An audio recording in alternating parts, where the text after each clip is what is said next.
the guest, James Loughlin, on the call. And James, I'm excited to get to know you a little bit today. You know, we don't know each other that well. And just excited to hear about who you are a bit, okay? Is that your Minnesota accent?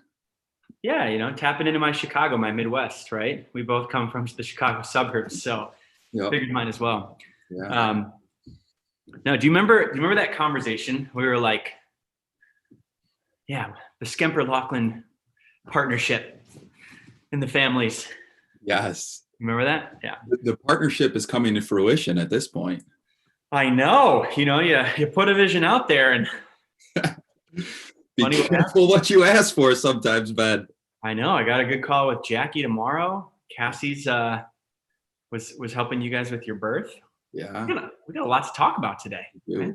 So James, welcome to the call. I'd love to just start by you sharing a bit about who you are with everybody who's watching, and I'll kind of guide us from there. But who are you, James? Yeah, it's a good question. You know, I'm a lot of things. I'm a husband, I'm a father. I'm a second generation business owner. We have a family owned business that's been around for 43 years. Ben's repping our hat right there. You know, ultimately, I feel as though I'm like a lot of people. I'm on a journey of self-discovery and identifying who I am and what I'm committed to creating in this world. And something I'm really passionate about, and something that Ben, you and I have connected over a lot, and that I think our North Stars really align on is, you know, I'm committed to making the world a better place. Mm-hmm. And so that manifests in a lot of different things, primarily with my family, with my business, and then also with some things I'm creating on the side, and some ways that I'm supporting other men like me. And I know that you're really passionate about education, right? Which is the world that you came from. You were a teacher, Mm-hmm. And that's where you met Jackie, your wife, as you were both teachers. And you were not teachers at an easy school, right? You want to share a little bit about where you used to teach? Yeah, so I taught at a therapeutic day school, which what that means is when students attend a public school and for behavior reasons they get expelled, they're not just put on the street. Especially in the state of Illinois, they're still required that they're educated by somebody. So students who are expelled for behavioral issues are sent to a therapeutic day school. And that's where they're educated, that's where they're supported, that's where they receive additional services to support their emotional or behavior needs. And I'm very passionate, particularly about that demographic of students. I actually, when I went to college to become a teacher, I knew I wanted to do special education, and I knew I wanted to serve that demographic of students because I feel that they are grossly unsupported and overlooked. They spend a lot of their life being unloved, being told that they're worthless, and becomes a self-fulfilling prophecy. So it was never a dull day in that school. You know, we had to be trained on how to physically restrain students when they got physically aggressive with each other or with the staff. Got a few good stories around that. But yeah, I'm What's your best story? Let's hear it. What's my best story? Okay. I would say I'm about 3 weeks into the job. And this is my first job out of college. And gone through all the training. And this is also the school, we have security guards in each hallway. We've got 3 to 5 security guards in each hallway, and each hallway has 5 classrooms, right? So it's like the ratio of students to staff is pretty high. And I've got this one little spunky kid who's about 5'3", weighs about 110 pounds, and he's just constantly mouthing off. And we go through all the steps and we remove the rest of the students, and he's still mouthing off and throwing chairs and throwing things. And when he starts to throw it at people is when we have to step in and intervene, because he's now a safety concern. And so it's me and this other security guard the security guard's probably 275, 6'5". I'm 200, 6'3", and I'm thinking, all right, you know, we'll just grab this kid and scoop him up and get out of here.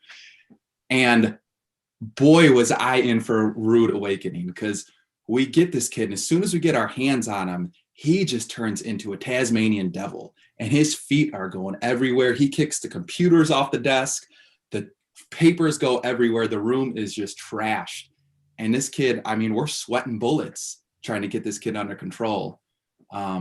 We finally do, after a few broken windows and broken computers, and just process the whole thing. And it was just one of those moments like, whoa, what did I get myself into? You guys hug it out afterwards? We did. That's Awesome. Yeah. Yeah. There's usually some tears shed after that. Some emotions that are shared, which is really what drew me to that demographic, is it's like these kids have these emotions that they're just riddled with and don't know how to process them. And we actually get to support them in processing them and transforming their lives as a result. I've seen some of the biggest transformation and changes in anybody in those settings, which is what really excites me. Well, hearing about that scuffle, I guess we'll call it. Sure. There's one thing that you take away from this call. It's that crazy beats strong. Oh yeah, every time. I heard that once and I've just never forgotten it. Yep. I've not really been in many fights, but whenever it's been anything close to that, I'm like, turn the crazy on, because that beats strong. So yeah, it's like the phrase, it's not about the size of the dog in the fight, but the size of the fight in the dog. Like that was true there that day. A little firsthand knowledge, experience of that. So, yeah. And I mean, the last thing on this, and the reason I ask you about it, is because I know that education is a big part of your vision. Right? And what I think is just cool about talking about this is you are stepping into the role of leading Midwest Tankermen, right? You're second generation owner of the business. Awesome opportunity for you to lead, right? And to shift culture and to make an impact on the lives of your employees and all your team members and your family. And you have a vision of education that really drives you. And that's a vision that I know is with you in your leadership. And it's also a vision that it's like a part of how you lead, but it also gives purpose to what you're doing right now. So you mind sharing a bit about your, like, the vision that drives you around education? Yeah. So kind of a little of what my vision is for education. And for yourself, you know, the impact you want to make, your impossible moment, your North Star around that. Well, you know, I really feel as though our educational system, you know, there's a lot of opportunities within our educational system. And what I do find is not only are there a lot of opportunities for improvements and up-leveling and evolving the really what it is at a whole, but there's also a lot of really passionate, hungry people in education. I mean, you spend 15 minutes with a teacher that's in it for the right reasons, and you will see commitment firsthand. In addition to that, we've got young minds that are ready and willing to be molded. And so I feel like that creates a great combination and a lot of possibility. And so what my vision and what I would like to see education look like more is more of a holistic approach to where it's not just focused on academics and what can you learn and recite and repeat, but more so teaching you how to learn about yourself and how to bring your best self to the world. And really, you know, I learned this in the school that I taught at, the therapeutic day school. And what really attracted to me this school and to this demographic is at any point in time, we could throw the academic curriculum out of the window and we could process what was actually going on. And I love that concept. And really this came from a safety component, because we knew that if we weren't processing what was coming up for these students, it would manifest in physical violence. So it was always the student and the human and the emotion first, the academic curriculum second. And I think that that's true and that's powerful for all individuals. I mean, even me, myself, when I'm leading my organization, if I've got a part of me that's screaming and that's triggered and that's angry, if I don't take the time to process that and to be with that, it's going to manifest in me giving an unaligned response or taking it out on a teammate that doesn't deserve that. So that's a part of my vision for education long term. And I would even really like to find a way to blend both worlds. You know, I think we're seeing in our society the stark contrast between the upper and middle class, between Black and white, right? Black Lives Matter, white privilege, like we're seeing a lot of diversity. And I think a great way to blend that is to start by doing it at the schools. So some of my vision for education is, what if we had these students, these problem students, right? Or the lower class, or the people who don't have the resources, more blended with the future leaders of our country, of our society? And what if they learn to co-create, coexist, and to leave it better than they found it in school?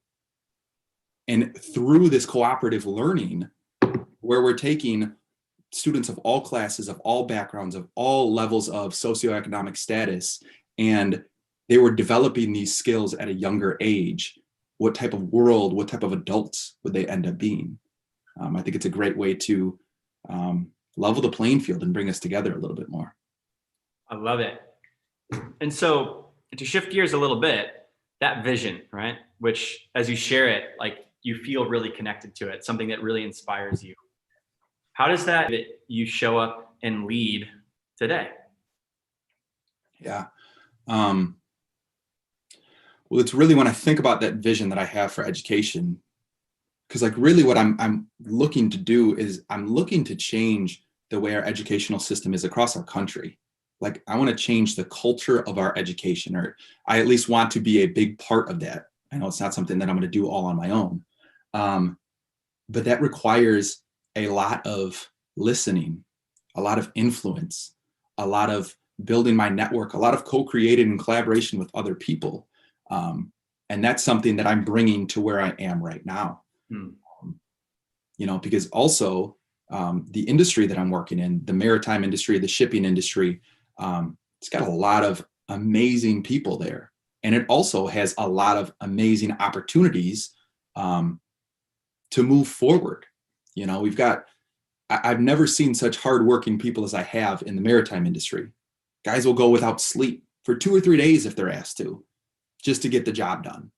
Now we're thankfully we're getting to the point where we no longer let people do that for safety reasons.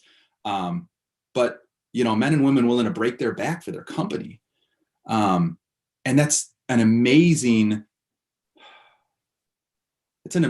component of our industry, but it also can become toxic. It can manifest in people pushing aside their needs and their family and who they are to just go harder, go further. So some of what my vision is currently is how can we bring that approach of putting the person first that I talked about in education and apply that to an industry that frankly has a lot of toxic masculinity in it. How can we bring more connection and more of what we all need to an industry that needs it most?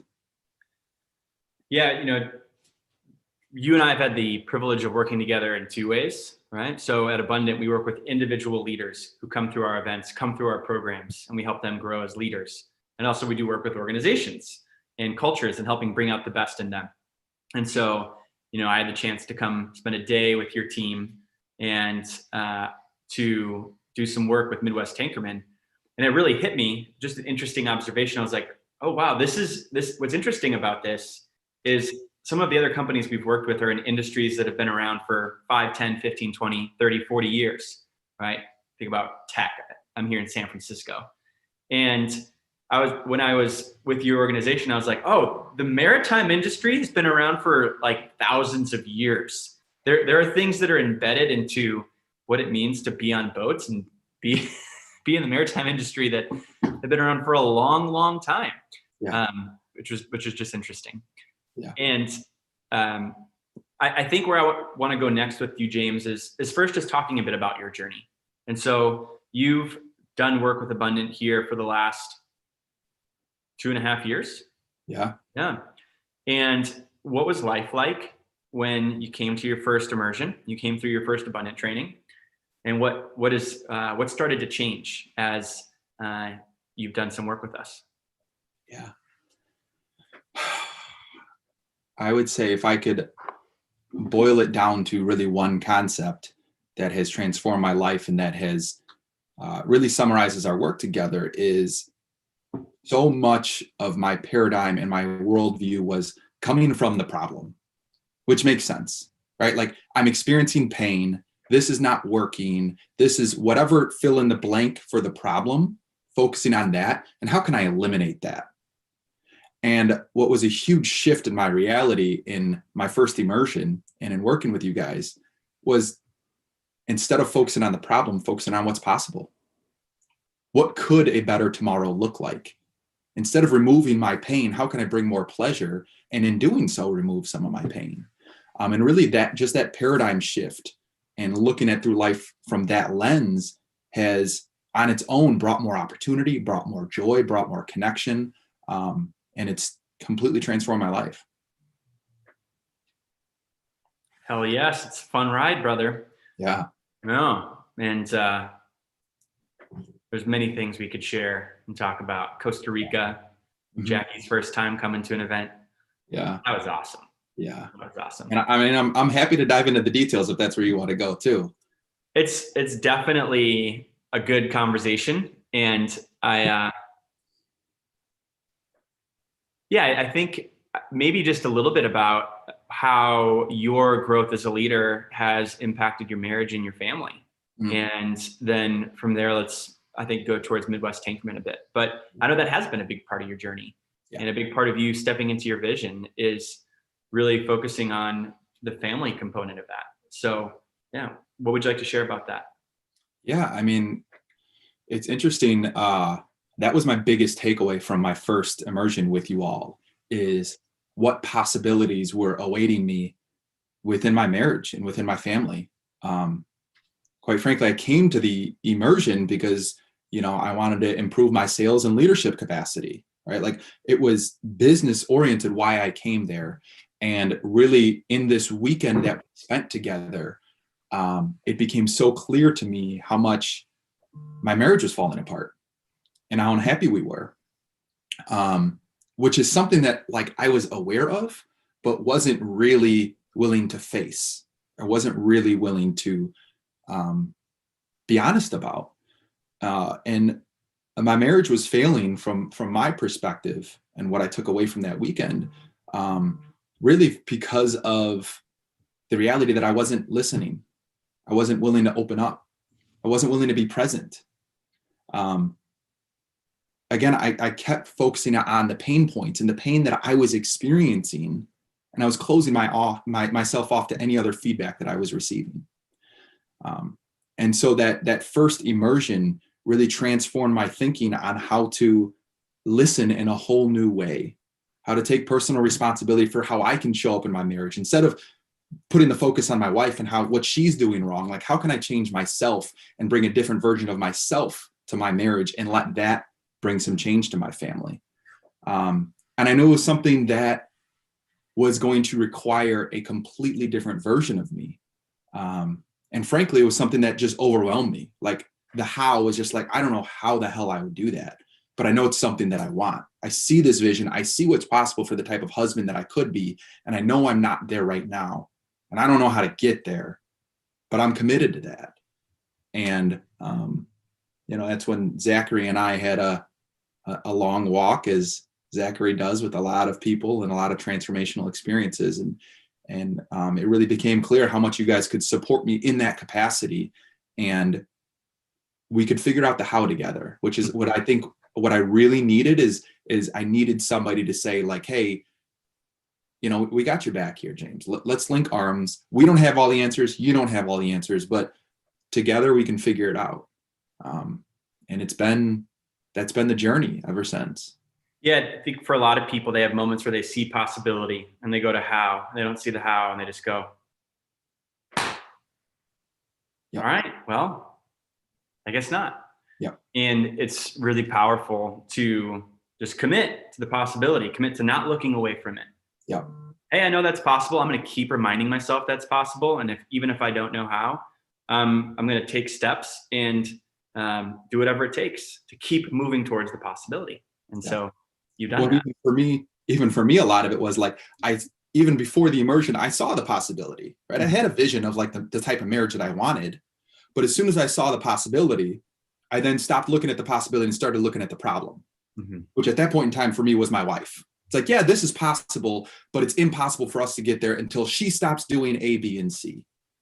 And that weekend, I learned that it's not about her. I can't control her. I can't do anything about who she is or how she comes to the marriage, but I can about myself. And the reality is when I stop problematizing her and making her the bad guy in our marriage, it really opened my mind up to all the things that I was failing to do. And as I focused inwards, like that possibility came more of a reality. And again, just kept focusing on that instead of the problem. And that's such an important way to approach leading teams too, right? And that's what I love about what you're describing is it's who you are at home is the best version of yourself there is the same for with the team or with a client or a prospect. So these principles are not just contained to one aspect of life. It's really about how to be a leader in all areas. So thanks for sharing. Yeah. And to speak a little bit about Midwest Tankermen.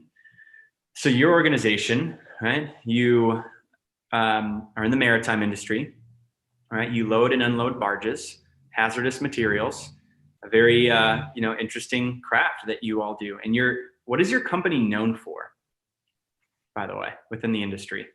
Yeah, our company is really known for our reputation. We're known for just excellence. A lot of our customers are down in the Gulf of Mexico. They're in Houston, New Orleans.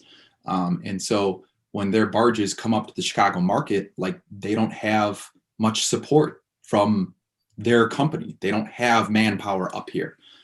So they rely very heavily on us to just take care of everything for them and do the job the right way. And we've really built a lot of trust in doing that. Yeah. And you've never had an incident in the history of Midwest Tankermen, right? Or what's the correct statement there? Yeah. Yeah. I mean, depends on what your range of an incident is, but right. Nobody's ever died. Nothing seriously catastrophic like that. So, and how long has Midwest Tankermen been around? 43 years. 43 years. And there are a lot of risks with the job. Mm-hmm. One of the things that we've been doing is we've been helping to clarify what are the values of your culture and what's the vision for where the organization is going next. And there's a lot of possibility for expansion for Midwest Tankermen, primarily because of your reputation and the great work that you've done. Mm-hmm. And so there's a lot more business out there for you all. And I think there's a couple questions here, but the first is just, what are you seeing, James, in how getting everybody on the same page around the culture and the vision is critical to actually expanding into it? Yeah. It's interesting because people talk about some of the aspects of being a family-owned organization mm-hmm. and the difference between working for a big corporation and a family-owned business. And a lot of that is, my parents started the business 43 years ago. My mom has run it on her own for a good 20 of those years. And she has really created and instilled a culture of family and a culture of every person mattering, or, every person matters. And this really has brought about a certain level of connection and a certain level of pride, because really at the end of the day, like, we all just want to be seen, heard, and loved. And that's what our employees get every single day. But it's been, we were a smaller organization for a long time, and really we've probably doubled in the past 5 to 7 years, probably tripled in the last 10 to 12 years. So we've had some growth as of late. And, it's easy to have that culture be like crystal clear when it's 7 to 10 people. But then as you grow to the numbers that we're at, we're currently at 34 people and growing. And that culture can become a little bit more murky or a little bit more, kind of something that's whispering in the wind. So it's really important to me, what's really important to our leadership team and to our company moving forward is how can we keep that culture and identify that culture so it's strong enough that everybody's speaking about it on a regular basis? Because as you say all the time, Ben, the more you talk about something, the more you step towards it. And I really feel like everything and every business relies on the company's culture. So our level of reputation and our standard of excellence is so high because every employee is so proud and so committed to the company they're so proud and so committed to the company because they feel so valued and they feel so important within the company. So it all starts at the bottom with our employees feeling valued. And then it goes up from there. And really with bringing more of that feeling of appreciation and value, that's where our business can expand. And it all starts with our culture. So one of the values of the culture that we've identified is having each other's back, right? And how that's so important in the work that you do. Like that's part of what it means to be at Midwest Tankermen. Midwest Tankermen has each other's back. Yeah. Right? And you know, where I wanted to go with this is it's a hazardous industry. And you have a story about a time where that culture of having each other's back was really clear. Yeah. And I'd love if you could share that story. Yeah, absolutely. So one of the hazards that we deal with is there are certain products that have a chemical composition called H2S. Is that good? No, it is. Oh, it's not? It's a deadly gas. Oh. So it comes in it's typically in a vapor form. And it's a deadly gas that they measure this in parts per million. So 1 part per million means that there's 1 out of a million. And that's just the measuring stick that they use. So at 100 parts per million, this stuff is considered deadly. At 500 parts per million, if you smell this, you'll probably pass out. At 1,000 parts per million, if you smell this, you're almost guaranteed to die unless you're removed from that area within several minutes. And this is something, right? Just like coronavirus, just put a mask on and you're good. So we wear similar to like what a firefighter wears, like not the coronavirus. I joke went right over my head. So they wear a full face respirator anytime they're on these types of transfers. And normal H2S readings on some of these transfers can be between 50 and 100 parts per million. So it could be very dangerous, which is why we wear the PPE. And they have things that they can add to the product to drop the levels of H2S. So we were doing some transfers at a particular facility that we work at every single day. And they had loaded 4 barges. And without realizing it, they found this out after the fact, that these barges had 30,000 parts per million of H2S. So that's 30 times deadly. Yeah, 30 times deadly. And it's at such a high rate that like if somebody were to smell the H2S or were to breathe the H2S at that rate, you would be dead before your knees hit the deck of the barge. So it's instant death. It's guaranteed. Nikes. That's great. And so they had loaded these 4 barges, and these 4 barges have this hazard on there. And then they realized after the fact. And now it's like, shit, what do we do now? Because we have to get this cargo off of these barges. We can't let it stay there because if any seal gets loose, if anything like this could start leaking out at any point in time. So we developed a very thorough plan, and we picked our top guys to execute this plan. And I was a part of the planning process. And then when it came time to actually do the job, I wanted to be there on the job site for 2 reasons. Like, I was a part of creating the plan, so I wanted to be a part of ensuring that the plan was followed to a T. Because again, like somebody's going to die if something goes wrong. And the other thing was, I felt like if I'm asking my men to be out in this hazardous environment, I should be willing to be by their side. I should be willing to be there with them. And I remember this was probably 3 or 4 years ago. So I've got kids at the time. I'm married. And I remember driving to the job site, and like our industry is hazardous. Like we know that we could die. We're working over water. We're working in extreme weather.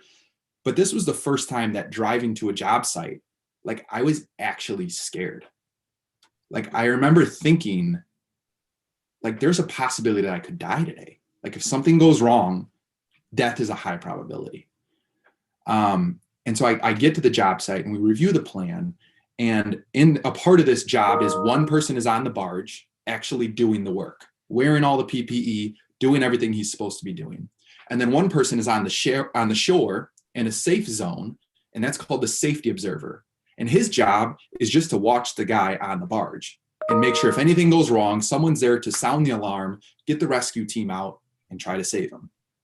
And I remember stepping out on this barge, and it's just like I could just feel fear just riddling through my body. And for the first 10, 15 minutes of the transfer, my hands were actually shaking because it was almost like death was lurking around every corner. And I remember you stop and do a heart lock and little MBA just to like settle yourself down, or? I did not. I actually didn't have those tools at the time. I didn't have Ben Skemper at the time. But I remember being out on that barge and just feeling so alone and feeling scared. And I looked over and I saw my safety observer. His name is Ray. And he was standing there right on the edge of the shore. He wasn't sitting, he was standing. His chair was next to him, but he was standing because he wanted to be able to see me. And I remember looking over at him and just feeling like, all right, cool. Ray's watching me. Ray's got my back. And, you know, as the day progressed on, after an hour, he's still standing there. After 3 hours, he was standing there. We ended up doing a 12-hour shift. And after this 12-hour shift, he did not sit down once. Every time I looked over at him, he was standing there watching me like a hawk. And it was almost like energetically, he's saying, I'm not going to sit down until I know you're safe. And it really, like, that's what got me through that day, looking over and being able to see that he's got my back. And it didn't surprise me one bit. Like, that's just the type of guy he is. That's the type of employees we have. Yeah, but it was a day I'll never forget. I'm not going to forget that day after that story. And you've told it a few times. And you told that to your whole team as a story that exemplifies that value of having the back. And I think won't forget that either. It's such a great example of that. So thanks for sharing. And I think everybody has a little more appreciation for what you do now. Anybody who knows you, and a lot of people are like, what does James do? What does Midwest Tankermen actually do? Yeah. Even I was like, what do you actually do? Yeah. So, not many people know about it. Not many people know, right? Yeah. But someone's got to do it. Got to do it. Yeah. And Jays, I think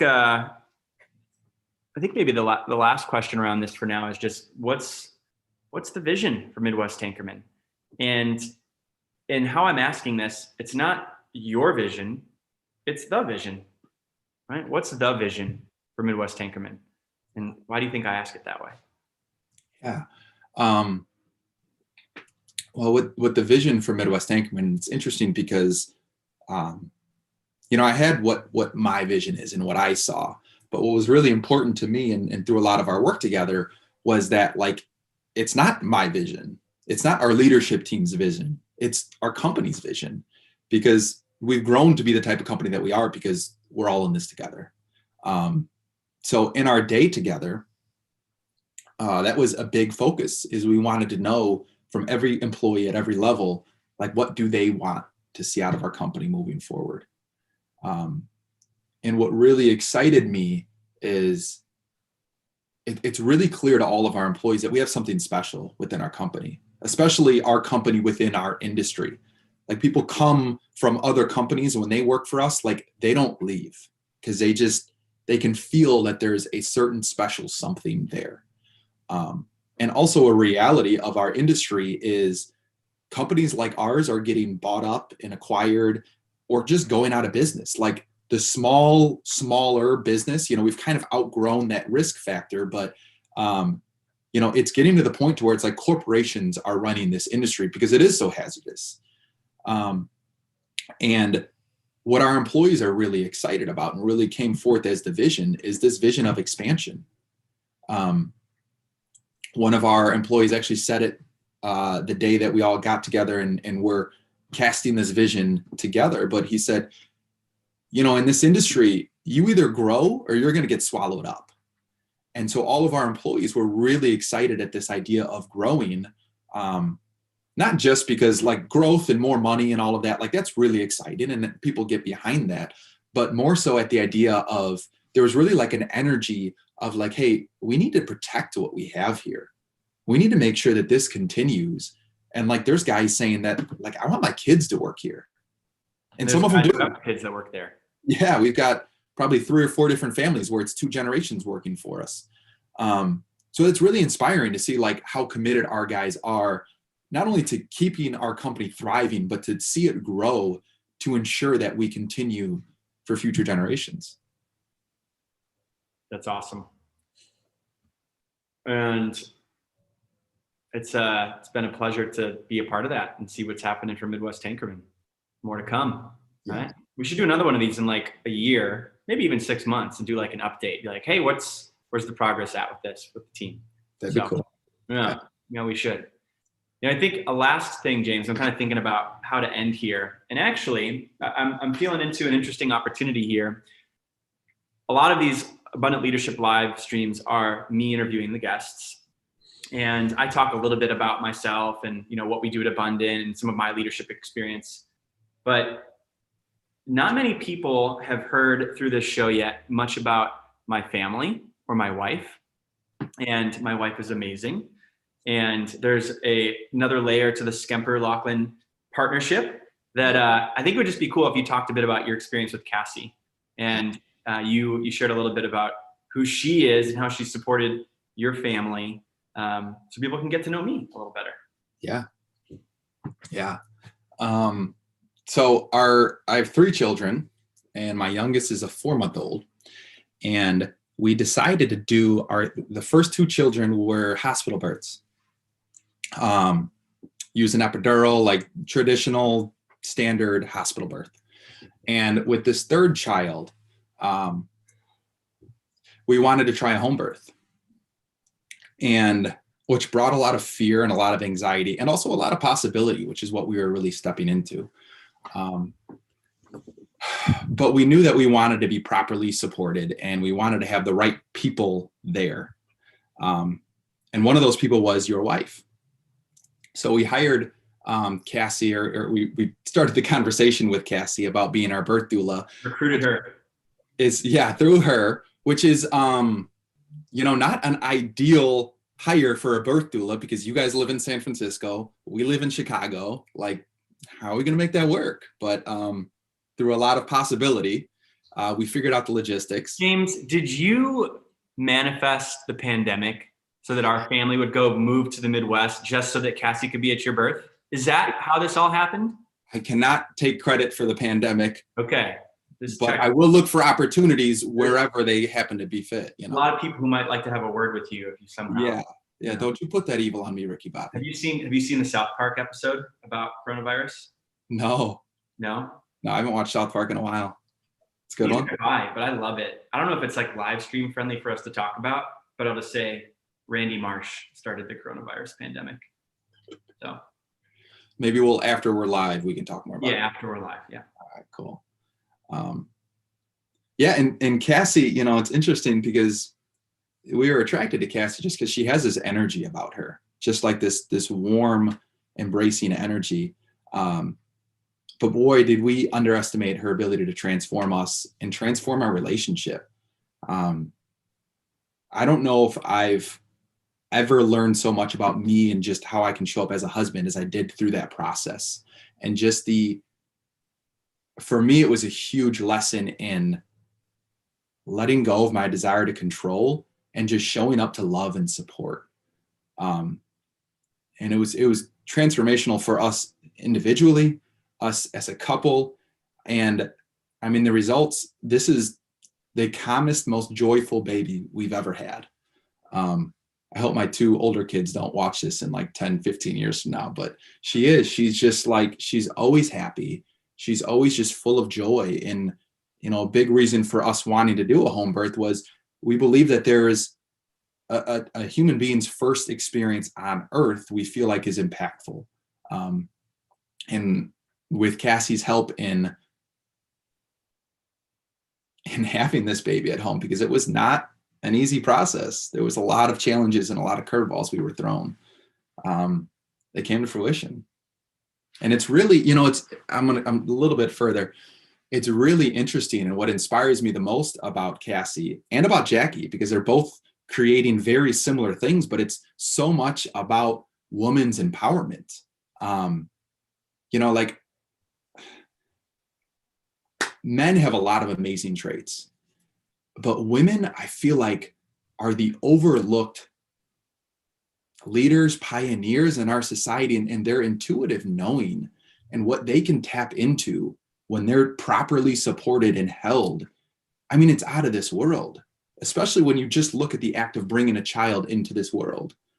And so I know that's something that Cassie is extremely passionate about doing through birth, and something that my wife is very passionate about doing just through the programs that she's created and things like that. But I love the idea of women supporting women and really creating these queens who can show up and serve our world. Yeah, I'm just honored that I get to ride Cassie's coattails, really, with what she's up to. I mean, I'm with you too. Yeah, I know, you see it. Yeah. It's amazing. And I think at the very least, we can all agree that how a baby comes into the world is not insignificant. Yeah. So we can just leave it at that. Yeah. But what I want to honor about you as well, and I think it's also part of why I wanted to ask, is that, you know, James, what I love about you and Jackie is that you take a look at everything, right? It's not just how do we show up as leaders in the marketplace or for our teams or for our clients or for whoever. It's not just our marriage, it's everything, right? And that's the thing about birth, is you bringing that level of intention and wanting to make the most of that experience and get support around it, just as a reflection of how you live. And I think that that's really inspiring, and it's really, really cool to see the life you're creating. Yeah. And the ripples of that in the world. So yeah. You're a good man. You're a good man, James Loughlin. Thank you. Thank you. I think I mean, I knew that from like when I met you. So you came to an event, and I think, I just want to make sure I get the time right. I think like 6 months later, I got married or so. Yeah, 5 months later. 5 months. Yeah.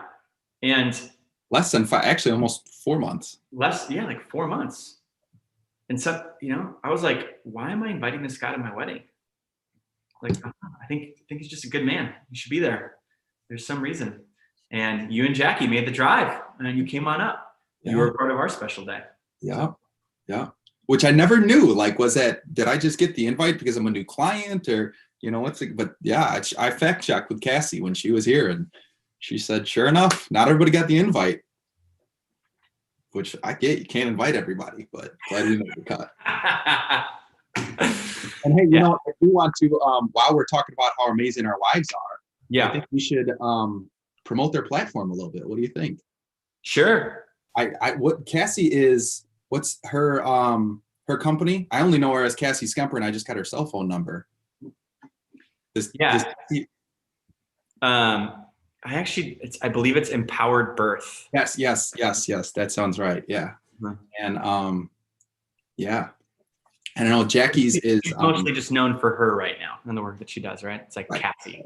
Right? Yeah. That's her organization, her company, Empowered Birth. Yeah. Well, we would highly, highly recommend her. I tell you, if you think Ben Skemper can transform somebody, that's what I'm saying. Cassie. Yeah. And my wife, she's got a Reclaim Her program that she just launched, and you can see more about that on IamTheModernWoman.com. But I definitely see Cassie and Jackie doing some amazing things moving forward. And the official name for Cassie's business is Birthing in Power. Birthing in Power is what it is. / Empowered Birth. Awesome. BirthingInPower.com / Empowered Birth. So there you go. All right.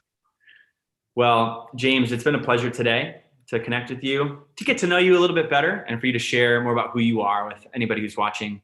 And you're a leader people should be following. So thanks for being on, and, you know, probably talk to you later today. So until then, have a good rest of your day. All right. See you later.